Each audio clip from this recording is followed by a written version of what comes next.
What I usually tell is your loss, if something happens to you, the humanity loses something very precious because, you're gone. Where I ask my guests, how did you do it and why? Hey, welcome back to the Mark Halley Show. And today I want to introduce you to Sam Matthews. Sam's a psychiatrist, generally working with younger folks, maybe adolescents and on. And so without any further ado, I'd like to have Sam say hello to us and tell us what you do and a little bit about your business. Hello, my name is Sam Matthew, and I am a psychiatric nurse practitioner, and I have my own practice, which is Angels Psychiatry. Okay. And I have started the practice about a year ago, or this is the second year. Mm-hmm. And in my practice, I see clients across the lifespan, and I specialize those who are adolescents and above. Okay. I see clients from different walks of the life coming in to receive some help with their mental health. Okay. But how long have you been in the field? So I've been in the psychiatry field for a decade or more, actually about 15 years. Mm-hmm. I started at Fairfax Hospital in Kirkland. I know it. Yes, and that was my first experience with psychiatry. Okay. And I went straight into inpatient as a nurse. Okay. And I eventually got to the point where I am right now as a psychiatric nurse practitioner. And I'm just curious. When I've been to Fairfax, I've been in recovery, so I've been in there, and there's some folks in there that have some real psychiatric issues. That's right. And then mixed with some of them with addiction and things of that nature. That's right. And, they call it a dual diagnosis. Yeah. And, so drug addiction and mental health disorders, they go sometimes hand in hand because addiction definitely changes your brain chemistry. Yeah. Well, I know that, I have some members of my family, myself included, where and any of those things can really tilt you one way or the other, especially when you introduce foreign substances, but addictive substances. That's right. And, I think a lot of the people you see lying around the street doing drugs and stuff like that, one of the huge issues is that they have a dual diagnosis. Now in your practice, since you've been doing it, I think it's important for our audience to know what is the difference between psychiatry and psychology. I think a lot of people don't know the distinction there. That's right. Yeah. So psychiatry involves medications. So prescription of medications is the main theme in psychiatry. Psychology, it's usually therapy and doing evaluations. But when it comes to deciding what kind of medications which will help, psychiatrists are trained in that respect. So when is it not uncommon when you have sort of a back and forth relationship between a psychologist and yourself, just as kind of for assessment? Absolutely, yes. So there's a crossover, and some of the evaluations, most of the psychiatric population or providers they do evaluations. So you're right. Some of the assessments are overlapping, and so if you have worked with a psychologist, and the psychologist would mention if you need any medications, then you have to go see a psychiatrist. Okay. So psychiatry is mostly, the science of medications. Yeah. And when a young man or woman comes in to see you, obviously there's some assessment on your side, or I guess equally so, they may come through a psychologist who says, geez, this is something that's outside of my realm. But let's just pretend, someone comes into you who's 12, 13, 14, and how would you assess their issue? Right. So child psychiatry, it's a special talent. Interviewing a child is quite different than an adult who can provide the information, the history you would need. But when it comes to a child, you have to ask questions on the level of a child, where using the language where the child can understand. Yeah. And usually interviewing the parents is a great benefit there. And they usually provide the information. They see the child. It's their child. And therefore, you get a lot of information from their parents. And the kids, once you, I guess, like any relationship, they need to gain a sense of security with you or comfort with you. That must be hard to get. I mean, because do you come across as, oh no, you're the parent and you're part of what they may see as, oh, the enemy camp. That's a very good question, because having that relationship, building that trust, even with adults, it takes some time. Usually, the first visit, if it's an hour, you would expect to build a trust with an adult during that time, which may happen with some of your clients, but it takes a little bit more time than that. So when it comes to children, usually they are reluctant to open up. It's you're seeing this person and it looks weird, and so they're kind of closed. Therefore, it takes a little bit more time to build that trust with the child. So are you indicating that you look weird? From a child's perspective. Yes. Don't we all? But anyway, continue on. So you're going to spend an hour with them, and you're trying to loosen them up a little bit, and that's not easy. Yes, and so the children express their emotions differently than we do. We use play in the midst, using toys, providing them pictures to color, so that they can express their emotions that way. So, yeah, it's a long-term relationship, and the actual diagnosis happens later. Yeah. So what's the benefit of? I mean, I'm sure I have a rough idea, but from an assessment perception, what would be some of the things that might make you say, gee, the way that child plays with his toy or plays with her toy or draws, what would that reveal?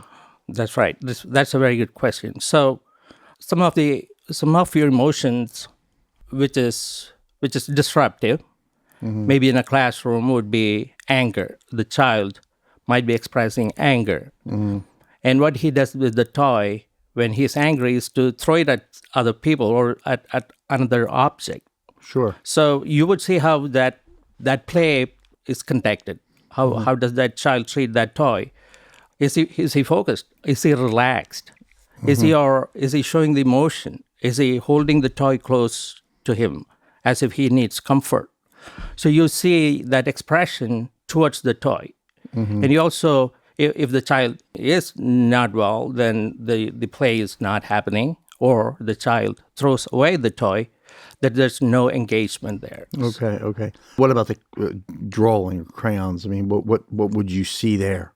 So yeah, that's another, a play therapy or a art therapy is part of the recovery process. So in one case, I wanted someone to draw a picture for me. So they drew a square and painted it all dark. And I wanted the child to express how the child feels from inside. So it's that darkness which is being expressed here. Now, that's really a serious thing. That's not what a child would have, a total darkness inside. And I asked, is there a ray of hope? Is there something you would love or makes you happy that you want to put in that picture?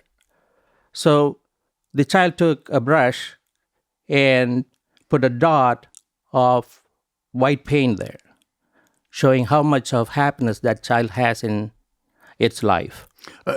Within the brown. So it puts within the a little darkness. tiny dark. Little tiny dark. So there's somewhere way out there he sees or she sees a light at the end of the tunnel. That's right. But obviously severely injured, damaged around the outside. What would you think would be some of the causes of that? Where would you assess that? I presume in that instance it would turn into psychological, psychiatric observation. So that's a starting point for you to ask more questions. The setting the child live, the caregivers, and the type of trust they develop. So, how does that child trust people around him or her? What is that keeping the child from not being happy? That is being expressed as darkness in its life. Is there something going on? Is a stranger? So we can assess trauma. We can assess patient-child relationship if they are building that trust. So somewhere there's an issue that we have to find out, and that is the inquiry which happens thereafter. Well, that has to take more than one meeting. That's right. And that is very important. That's something which I would like to mention. And our evaluation is what's required. In the initial setting, people become tired, but it takes several. And you cannot put a time frame on that because we don't know how much time that child would take to be comfortable to open up. Yeah, I can only imagine. I mean, my Lord, when I was a teen or even a younger guy, let's just keep everything away from old people. There's no good reason. What could happen good from talking to somebody? That's and right. to me, old back then was 25 to to a step from the grave. So you are trying to plow through a significant issue. Let's say I have a child, all right, and I say, gee. We need to see a psychiatrist. And then I'd say, well, who is the catalyst for that? I'm presuming more times than not it's the parent. But do you see some of them coming in on their own? Touch on both of those subjects, the parent versus maybe the child. Right. So so the child is in the school. It's a school-age child, and that's where the child spends a lot of time. And it's the teachers which notice if there's something going on. Maybe the child is not engaging with other kids, or they're not social. They're having problems with other children. They're aggressive, or they're getting into other kids' businesses. The teacher notices something out of normal, and then it is reported higher up, maybe to the parents if it is that disruptive in the classroom. So it's usually the teachers which brings anything out of normal to the parents, and it's the parents' decision then. If the child is having issues, it's the parents' decision to go to the psychiatrist. But if the child is grown up, and let's say By grown up, what do you mean? Let's say it's in the it's about 12 years old, Okay. where they can think abstractly. It's not black and white anymore for them, so they can express their emotions, and they might approach their parents or a teacher or the counselor at school, and requesting some help. It might be emotions high charged, that they have difficulty focusing on studies, something related to their life, especially schoolwork. Okay. And is that a lot of driven by, I guess, their peers? I mean, their peers can alienate them. Kids can be mean. I hate to say it. I was a mean kid sometimes, School is a scary setting. And when you sometimes hear how frightened some kids are because of their peers, their overbearing peers, even if it doesn't come to the level of bullying, there's not a comfort zone for some of the kids to open up. So it becomes really a frightening setting for them going to school and engaging in studies and being productive or successful is really difficult. And you're right. Yeah, school can be a frightening place. I presume that some parents object to, hey, your child needs A, B, or C. And they may be, myself included with children, say, no, that's not it. Or, oh, my child's not, the general thought of the parent is damaged. How do you confront that? I'm sure there's some of them just tell you to go to hell.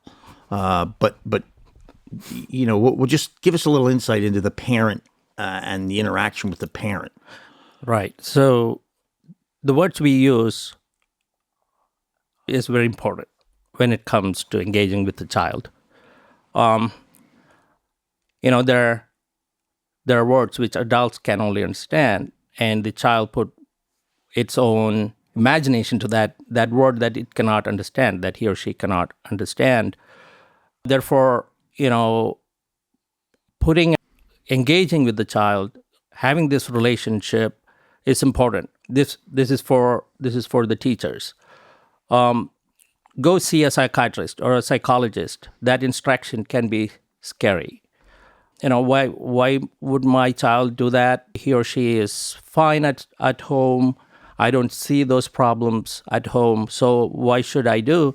And also at a young age, let's say, a 6-year-old, being on a medication can be a scary thing for parents. Sure. So, what would happen? The side effects of the medication would make him sleepy, a lot sleepy. He's sleeping in the classroom, or coming home, he's not playing anymore because this medication is, draining him and, sedating. Yeah. So those are the worry a parent might have that we have to address.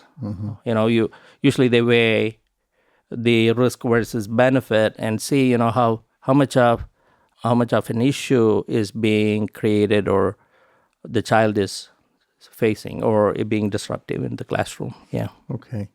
And I'm presuming that you run into some children, you get into the more serious mental illnesses, delusional, things of that nature. When would they typically present themselves, or how quickly could you assess that? So there are some mental disorders which the symptoms appear early on. Schizophrenia and bipolar are some of those serious mental illnesses which can show up early on in your life, in the child's life. You would see a marked difference in the child's behavior when that happens. If the child is usually a sociable and engaging child, a change in this perception would affect that. Yeah. So isolation or change in the behavior, not eating, not sleeping, and not being engaged with others, not talking to the parents as usual, definitely gets the attention of the parents. And sometimes when the child start to see there's something different in them than others, the child might be hesitant to talk about it. So usually they withdraw and try to avoid engaging with others. So Sure. Those are the symptoms, a parent or caregiver would be looking at. Yeah, it's like we said before, it's only natural that a young child would, I'm sad about something in the neighborhood, and you don't want to tell your parents, so you withdraw into it. Now, there's so many questions I'd like to ask, and I'm just trying my best to get around to them. Oh, is there a way to get children to discuss any abuse at home? Sexual abuse, verbal abuse, physical abuse. Will they eventually bring that out, or will that? I imagine they hold that pretty tight to the chest. This is a very important question, right? So, a growing brain, a developing brain doesn't understand what's normal and what's abnormal behavior from an adult. Yeah. Or someone, a peer. So how would the child look at that experience? Yeah. That it is normal and that it has to be shared with an adult, that they need help.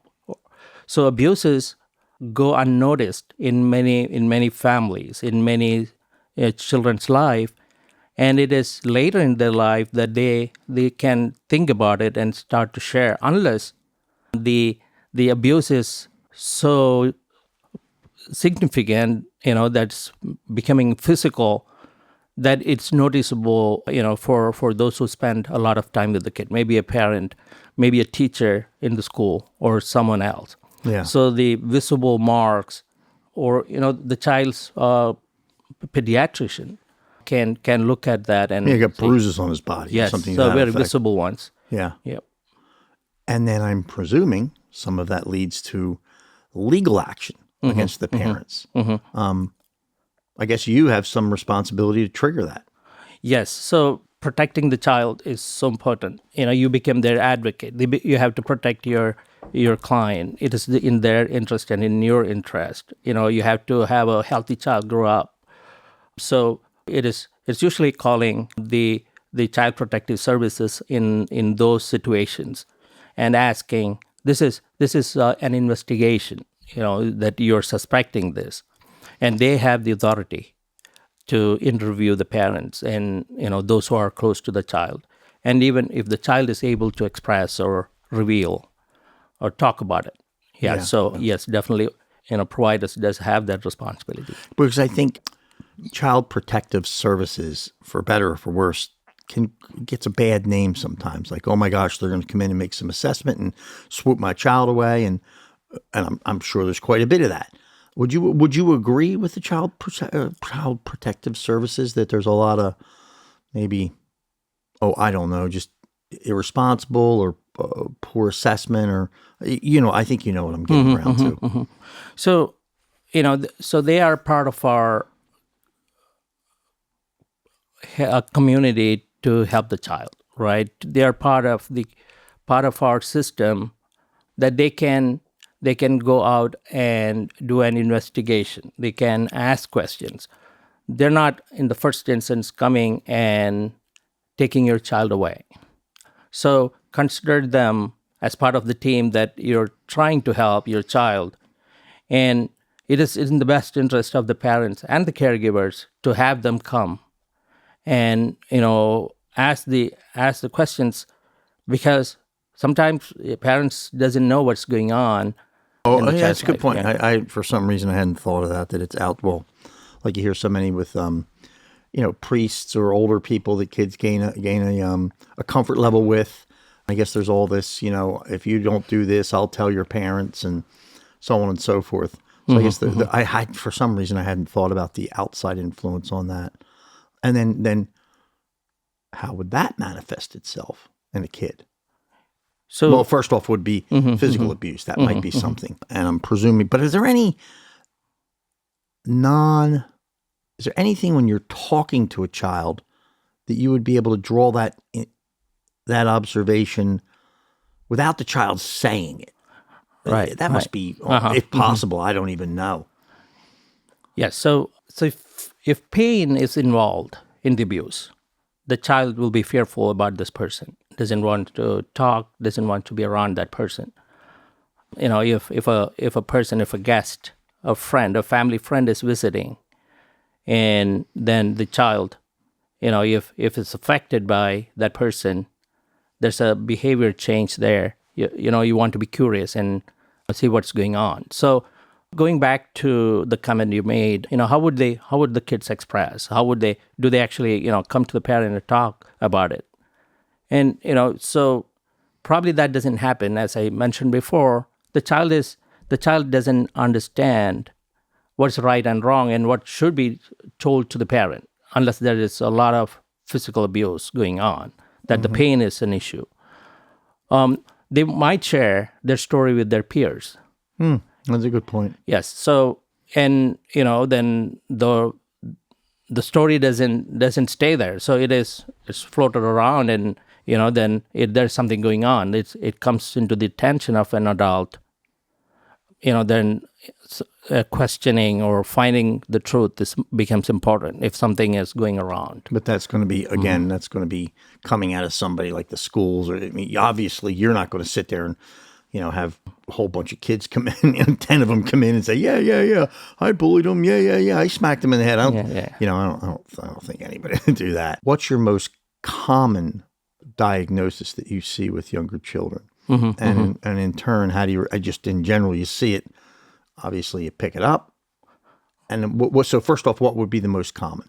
Right. So since the child is spending a lot of time at school, as I mentioned before, it's the teachers who can observe the child or the student or grown up, maybe in the primary setting in elementary school.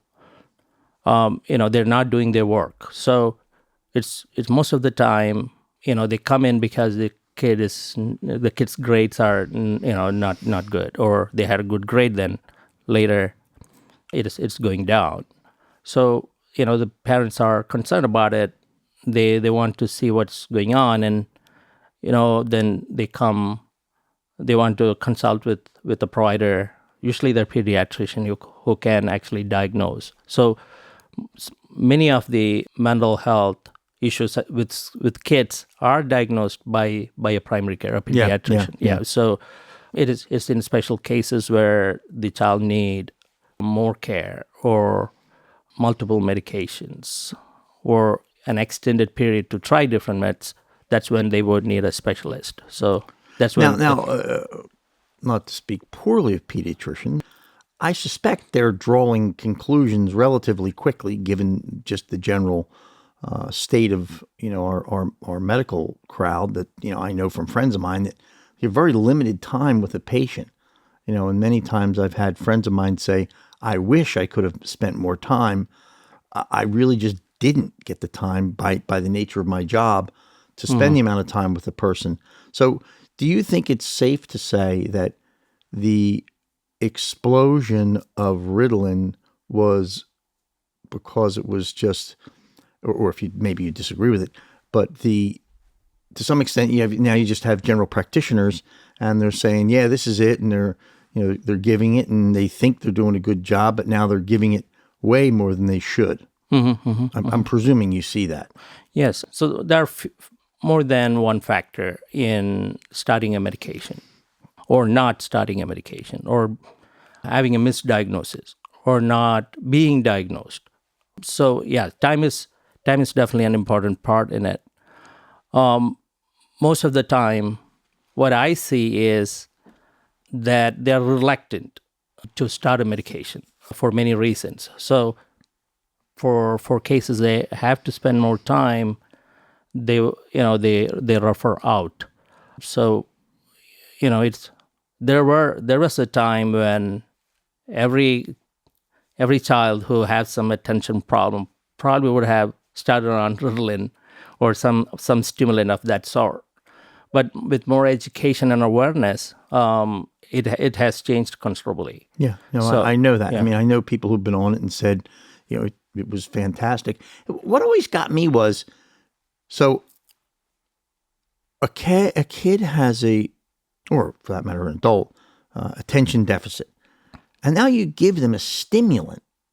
Well, you would think a stimulant, I did speed, I did cocaine. When I did that, it was like, I'm not, I guess, but I guess my point would be, how does that psychiatrically work? Yes, that's a very general question. How does a stimulant help a child who is already hyperactive to stabilize or to be in the normal framework, in the normal mind, or calmer? So what you see is a balance in our chemistry, in our neurochemistry, in our neurotransmitters. So what these stimulants does is find that balance, which affects, so it's a dose-dependent therapy. So you have to find the right dose so that the balance can be achieved. If the dose is higher, then you would see the hyperactivity, the jitteriness, the side effects from the medications. So that's why it's important to spend more time with the child.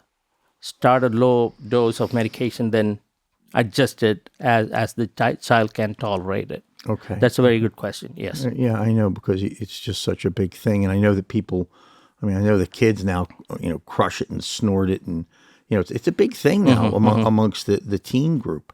Now, we move up to the teens, all right? And now we have a whole set of new circumstances that come in. And obviously testosterone, hormones, and all those sort of things. I'm presuming at that age you potentially see a big shift in the issues. And I presume that's triggered from puberty. Yeah. Mark, are you talking about addiction? Well, no. I'm just talking about any, now all of a sudden the kid goes from grammar school on to junior high, and, the pressure's turned up. And I'm presuming that would also be a case of where the symptoms would become more accentuated. Is that fair? Obviously, you're just asking you if that's fair to say. Yeah, absolutely. The stress levels go up. The curriculum requires the child to put more effort when this school the level changes. So definitely there's a stress, more work to do, and less time to play. So the interesting thing is, we're very, very versatile. We, as kids, we can adjust, we can adapt to the new developing stress. Even if it is higher, we do match with it. Yeah. The tendency for kids to access, medications, or if we say street drugs, the reasons behind that is beyond the schoolwork. It is not directly related to how much stress they take. They can adapt to that, but it is more something else in their life which is causing a lot of emotional disturbances. That's what make the kid reach out to substances like that, because they're trying to treat the emotional burden they are carrying. Yeah. I mean, there's a saying in alcoholism, it's not the alcohol, it's the ism. Meaning, we need to go inside. Okay, you're drinking. That's the outward expression of it. But what's the real deal? And obviously having done it for most of my life, it's usually just some whatever, something that disturbed them, hurt them, maybe psychiatrically, and that's where they turn. They turn to street drugs, or drinking, just makes them feel better. And when nowadays would you see the introduction more commonly, or maybe younger age, where those street drugs or abuse would come? I mean, is it 4th grade? Is it 5th grade? Is it really? So it could be, you could give a child anything, unsuspecting. They can, put it in their mouth and see if it's it's candy, go try it. They can get addicted to that. A few times they like it. They like the experience. They like the effect of that drug. So it could happen any age.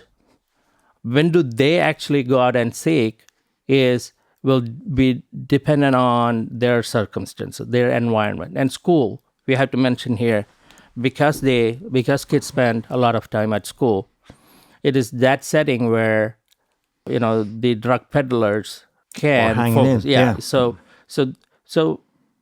they are aware, and we all are aware. Kids come from broken families. Yeah. And so there's always a market for these drug peddlers, and it is usually it comes as a form of help. Yeah. Your peer is like telling the kid, you feel so sad. You're not doing well. Why don't you try this? And it's to help that inner, that struggle. That's what makes the kid go out and try that, because it's your friend trying to help you, and you innocently, and you feel good about that when you take something. It alters your mind. Now you're not feeling, what was going on inside you. So this is helpful. It's like a medication. But I guess my further question there is, when I was a younger man, I have 5 daughters. And as I watched them grow in this generation versus my generation, one of the things was obviously the growth of social media, where kids are talking to people that are 50 miles away. Very, very frightening. The next one was the introduction, sexually active children was moving down. To me, it was, I guess first off, I think it's wrong and it frightens me. But I also know that it's a reality. Has the start of using street drugs moved down also? Because I know that there was a public school teacher who once said to us, towards the end of 5th grade or 6th grade, the awareness of intimacy and the opposite sex kicks in, which is younger than it used to be. What would you say is the common age for when, boom, that desire to take a drug it kicks in, or you start seeing it? So adolescence is the time when the child grow up and mature. That's when the hormones develop the kid to become an adult. It's in the early stage of that development. So it's during that time there, the body is being prepared for the purpose that they are, they grow up into an adult. Then they have this need or requirement the body is asking them. So it happens in the time of adolescence, when they are being prepared. That's when the curiosity and the interest develops. Yes. So would you say that's by 6th grade sometimes? Yeah, 12 years on. Okay, yeah. Okay. And I mean, I know I've read all the stories of kids who were raised in crack houses and all that. So I'll just leave that at the side. That's just a whatever we want to call it, just a terrible social environmental situation for the child. But now, when you're doing, when you're giving a psychiatric drug, there's generally the response to know it works is empirical. I mean, you know a lot about the brain, but I know there's a shitload you don't know. So you're trying something, and then I know that antidepressants can take multiple different medications before it has an impact. So with medications, what's available has been researched, tested, and approved for use. We know certain medications are working, right? That's why, you see the evidence, and it is beneficial. So this it takes care of the symptoms. What is challenging is that, would this medication work for you? This person would be responding differently to this particular medication, which you would be prescribing. So that's where the challenge is. How would you respond to this medication? The medication works, and that's evidence-based. Therefore, it comes to a trial and error method of treating, and looking at the side effects. So you were mentioning, Mark, about what happens, does the child become stimulated? Does the child become sedated?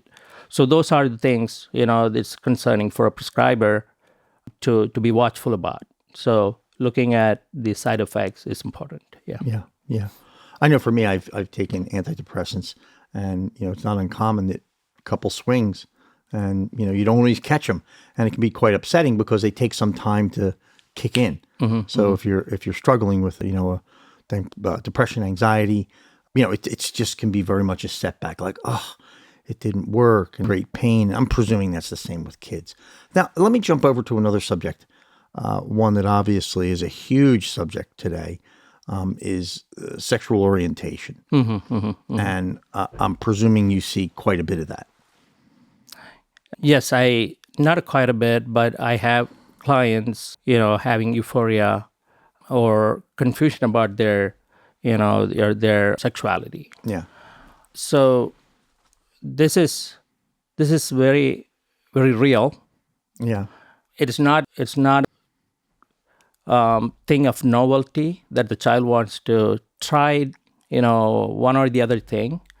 This is something which the child is experiencing. I'm not comfortable, and I don't feel, and I don't think I align to my biological sex.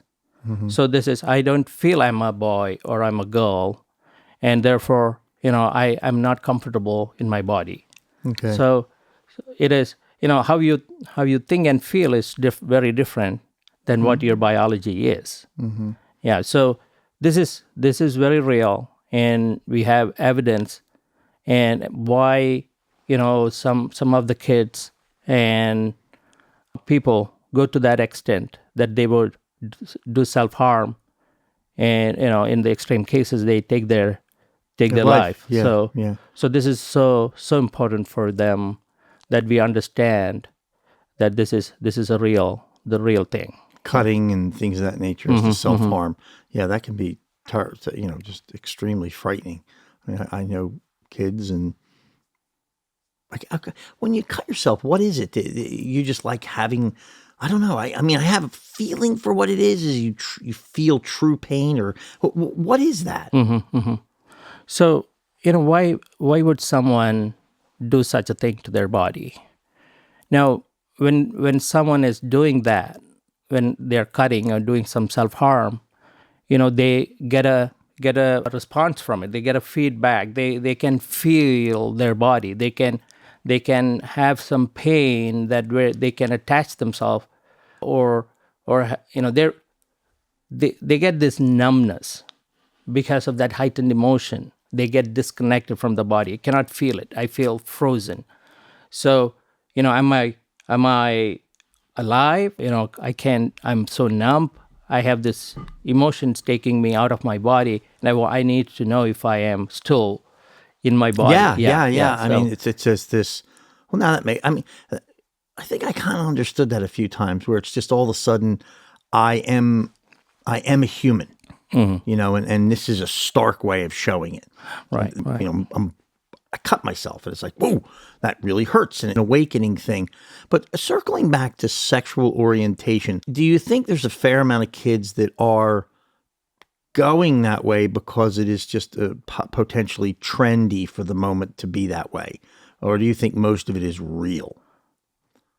I mean, I'm an outcast, let's say socially, and I find that this particular activity is now acceptable. I'm going to be trans, or I'm going to be, I'm going to associate with the gay community. I don't,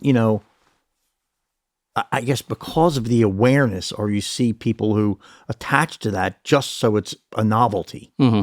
So that's a good question, and kids love novelty, and they want to, be in that peer group, or they want to align with what their peers are thinking, and this is cool, and I can color my hair. But the fact is, if someone, just for the sake of curiosity or novelty, they want to think or act. If they want to act that I would like to see what goes on the other side. The real thing is there's a lot of pain involved in that community. So Yeah, if obviously. somebody's just testing it out, wouldn't endure there. So they're like, well, this is too much. I mean, I'm being looked at differently. I'm being ostracized. I'm losing my friends. So there's more pain involved in that area. And if you're just somebody is testing that out. The risk reward is just, it doesn't play out. That's right. So if someone is just testing it out, you easily give it up. So it's the ones who are really having the, thinking differently or feeling differently. Those are the ones, it's their life, so they have to endure it. And would you say that the statistical data on our overall population is accurate? They say X number of people are, trans or gay. I guess given that the pain of it is not worthy of it, the social percentages are accurate. Yeah. So, with some flexibility. Yeah. Yes. So they can look at a population where, whoever is being treated, they can look at that population and then compare it with the general population. So, the suspicion is there might be more out there. So actually we might be looking at a lower, population. We are looking at a smaller number than, out there. So because, a lot of them are still not seeking out or... Man, keep it quiet. I don't know anybody know. The fact is, we each person has a place in this world, in this earth. They're an accepted member of our community, a brother or sister in the family. They're part of the family. And you may want to look at what's our responsibility as a parent or a peer or anyone related to that person. What's our responsibility to that person? Do you want to be supportive? Do you want to be a positive influence? Do you want to make that person comfortable and happy and find, the purpose and happiness in his or her life? And do you want to support that person? So if you think along those lines, and you're not thinking for yourself, or in a religious way. When your religious thoughts is coming in contradiction to the wellness and goodness of the other person, then what would you choose? Yeah. Would you be that person who can be helpful and can build that person, accept that person, and let him or her find the happiness in this life? Would you rather choose that? Really just want to read this. I thought it was beautiful. I'm not going to open up my scrinkly piece of paper. So, Bridget, I'm sorry for interrupting, but I think it's worth a read. That's all right. And I probably after the show I'm going to get yelled at. No, oh my God, don't fool the paper. But the heck with it. I'm gonna look at this thing, and I just loved it because it says, "You are the only one like you in this universe. How much would you value something when it is the one and only place in this universe? Priceless. Yes, that's what you are." That's right. Yeah, that's right. And that's just so pretty and very comforting for a child, or for that matter, an adult. I guess that came about just from, I presume, some internal belief, but all the more accentuated by watching these kids. That's right. Yeah. So that's a real thing, right? It's not a comment or sentence to make you feel good. Mm-hmm. It's a fact. It's the evidences are, all over. If it's a person, the evidences are so striking. In your body, in your voice. Every person has that unique features. When you look at your fingerprints, it's so unique. Your voice and your identity is so unique, and there's nobody else in this world as you are. So when you look at that you are the only one in the whole universe, and how much would you value yourself? What is that price you can put on something? It's only one in the entire universe, and that's a fact when you look at yourself. And therefore, having this understanding and your place in this world. So this transcends in every aspect, in the different aspects in our life, this thought. So you're dealing with something very precious. When you look at the other person, you're seeing and dealing with a person which is so unique in that respect that there's another person. So you're given this opportunity to know someone. It is so, it's so important, and the time you spend with that person is so valuable. Because if you don't, after some time you lose that opportunity, you're actually losing something. So the person, each one of us would be cognizant about that we are not anybody. We are not just something thrown on the ground. We are not insignificant. Yeah. Every person is very precious in that way.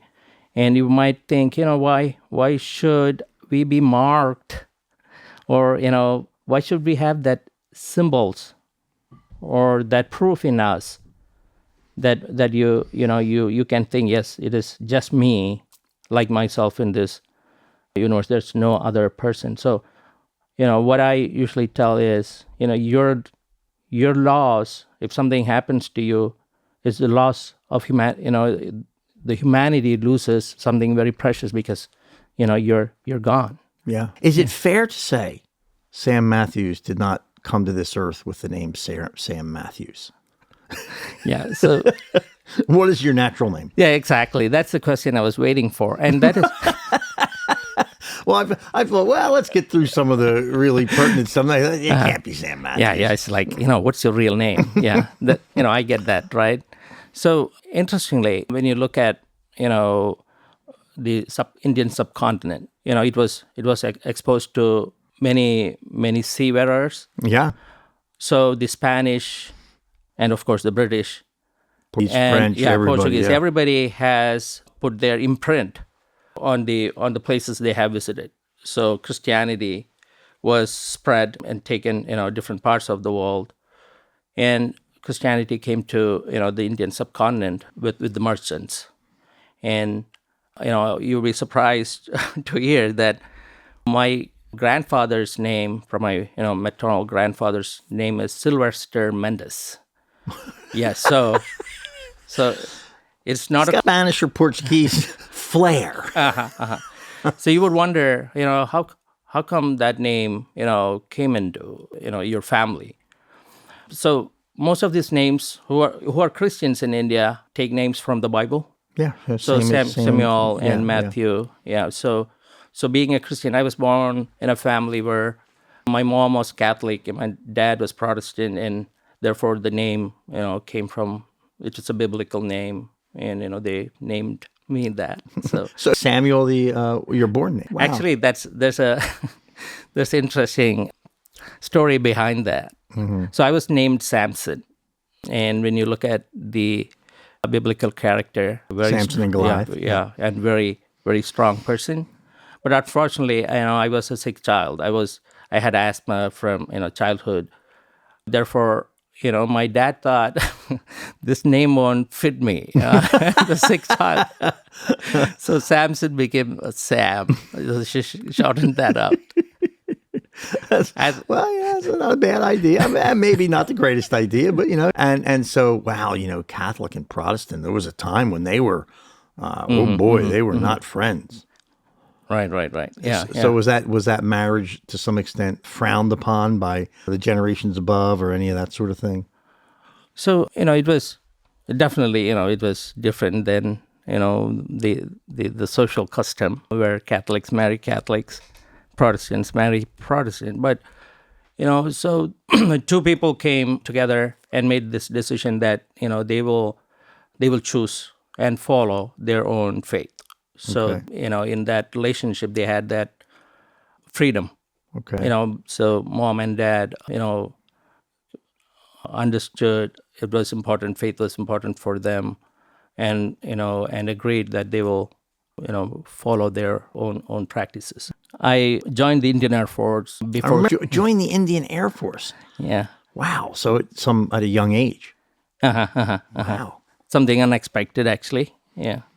Wow. So you just all of a sudden say, I want to fly planes and whatever. Right. So I was an airman in the Indian Air Force, and what's an airman? So we have the officers and the airmen. The officers are the administrators, and the airmen, they are more trade related. So they fix the planes. They're more hands on. Okay. Yeah. So as an airman, I became a radio technician first, then became a radio fitter.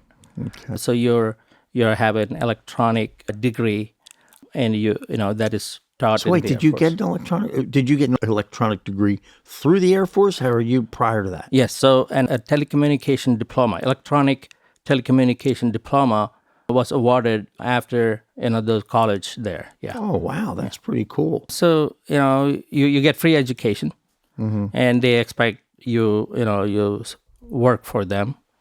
So that's a 20-year bond, and you're you're wearing the uniform and being in a part of the Air Force. So someone has to break the bond, and there are only few ways you can break the bond, and one is having masters or being more qualified.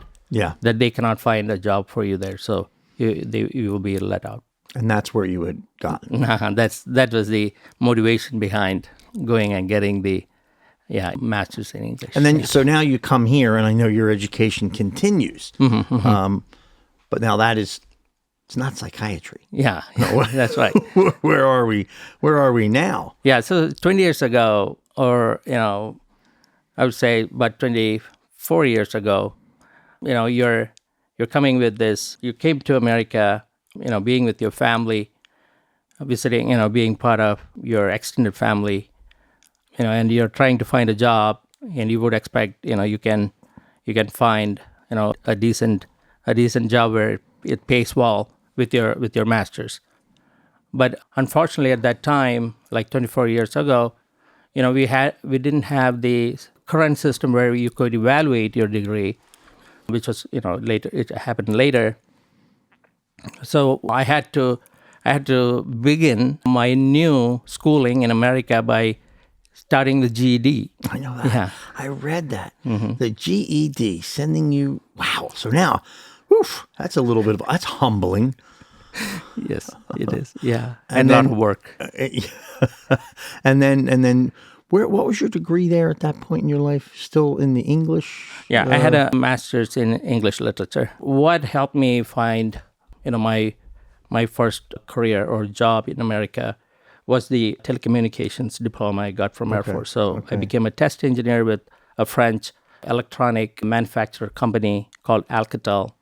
And Oh yeah, you mentioned that name. yeah, and it was after that, when I was about 2 years, being in that job, that's when the dot-com bust happened. Oh yeah, I remember that very well. Yes. Kaboom. So, several hundreds of thousands of, Americans lost job, and not only here in, around the world. So when I lost my job, I had to, that experience was really, really difficult, as anyone who lost a job would understand. And, you had little help at that time, and therefore, you're finding anything you can lay your hands on to earn a Like wage. a buck, you got to get cash. So whatever came, in your search, you would go and try that. So a lot of temporary jobs, which didn't pay well, mostly manual, made you think about, where you are at your Stop doing manual work things. Now, within that whole milieu, there was a shift from atheism to Christianity. Yeah. So That's a big shift. Definitely. What the hell? right. So you're joining. As a kid, 18 years, you're not taking spirituality that seriously. It would be a family thing. Then you have to find your own purpose in life. So after joining the Indian Air Force, where you might know that it's mostly the brotherhood in the uniformed culture. Yeah. So you would go to a mosque, a church, or a temple, and you're comfortable in all these places. So you're not thinking it seriously. So your brotherhood, you go where your friends go, and then afterwards, things became more serious. We start to read, and then start to understand what religions, how it can,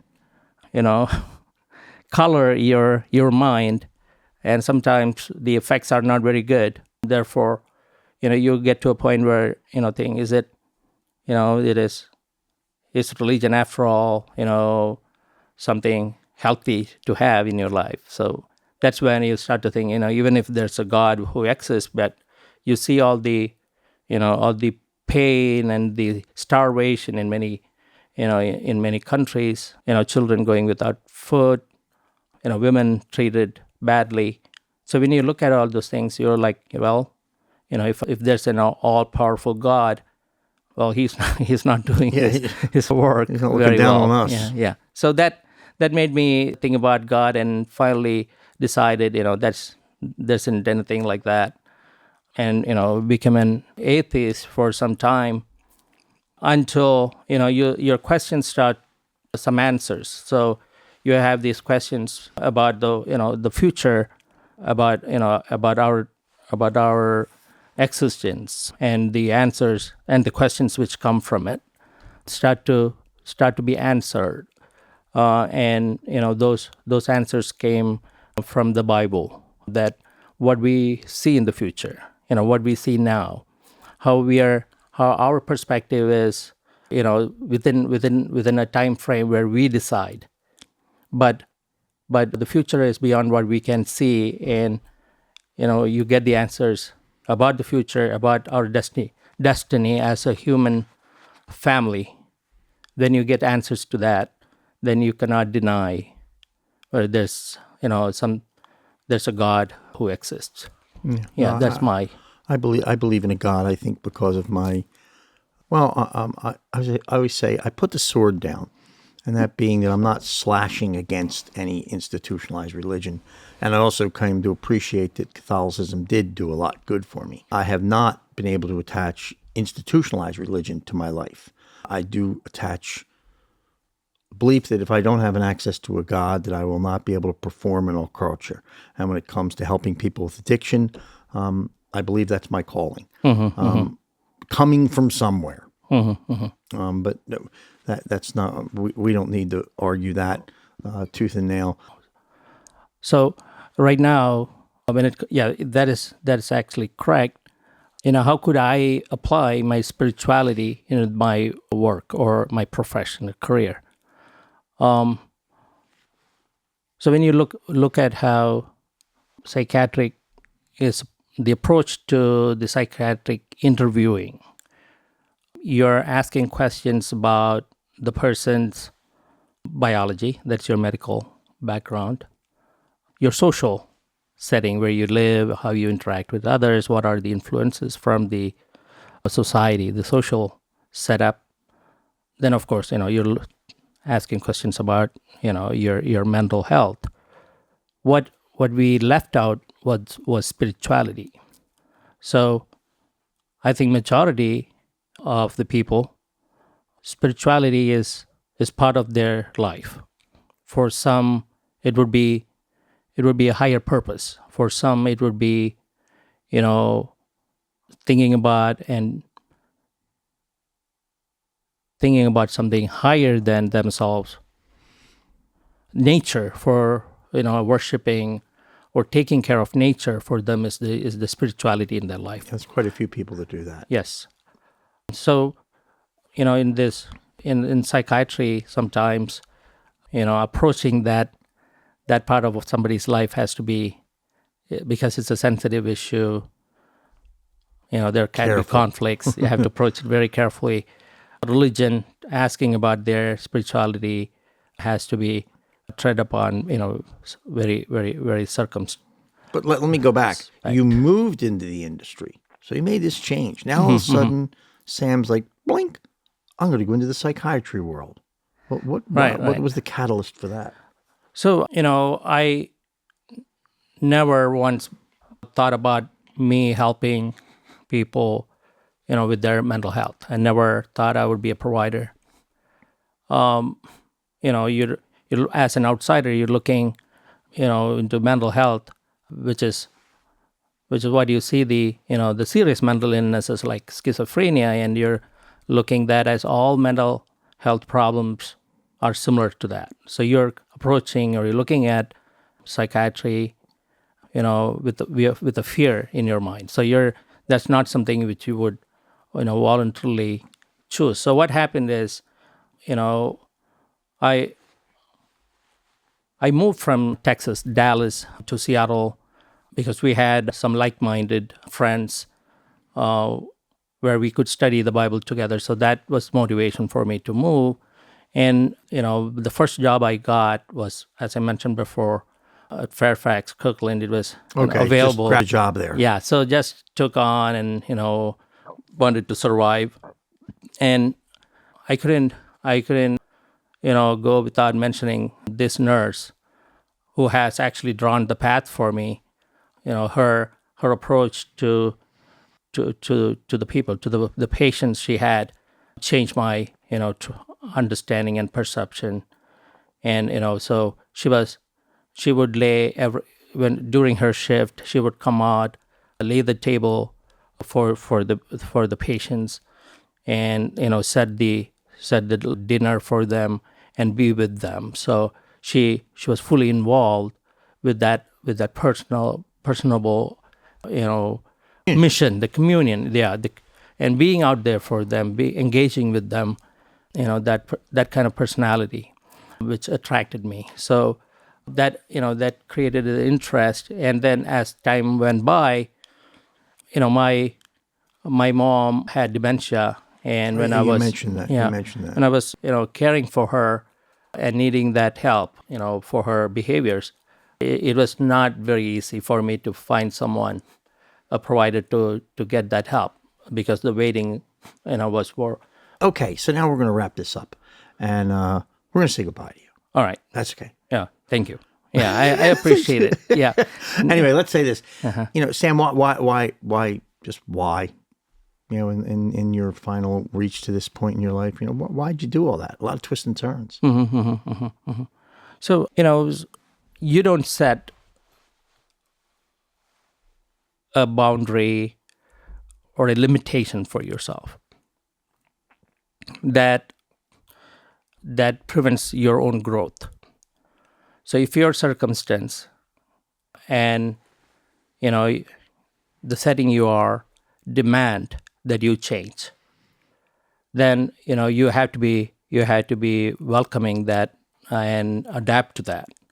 And in the process, if you can align that with your own philosophy and goals in life, then the two meet to bring about the purpose and happiness you would seek in life. So that's how I would view, what somebody's progress or life is or should be, that you don't set limits for yourself. So let the deciding factor be, your environment, your friends, the people around you. So wherever life takes you, get the best out of it. And, that's my philosophy. Okay. Yeah. And that's, I guess, in the end, that's the why, because life turned in some way or another, and that became your passion. Mm-hmm, mm-hmm. Okay. That's right. Well, listen, Sam, what a great conversation. I interview a lot of people, and there's some that I could just go on and on with. It's such a compelling subject. Maybe it's because I'm a parent that may help. But so Sam Matthews from Angels Psychiatry in Woodinville, Washington. I want to wish you a farewell and thank you for coming into our show. And lastly, I want to say that if you enjoyed this episode of our show, Sam Matthews, we are available to be seen on YouTube. We can be listened to on Spotify, Apple, and other streaming services. You can also see some of our social media on Instagram, TikTok, Facebook. And we would love to have you go on to any one of those sites, follow us, subscribe to us, and last but not least, get a hold of Sam. Thank you. Thank you very much. Welcome. Thank you for listening to The Mark Halley Show. If you found this story as intriguing as we did, give us a like, share the episode, and subscribe. For other stories like this one, you can check us out wherever you stream your content at The Mark Halley Show. New episodes every other Friday. Adios.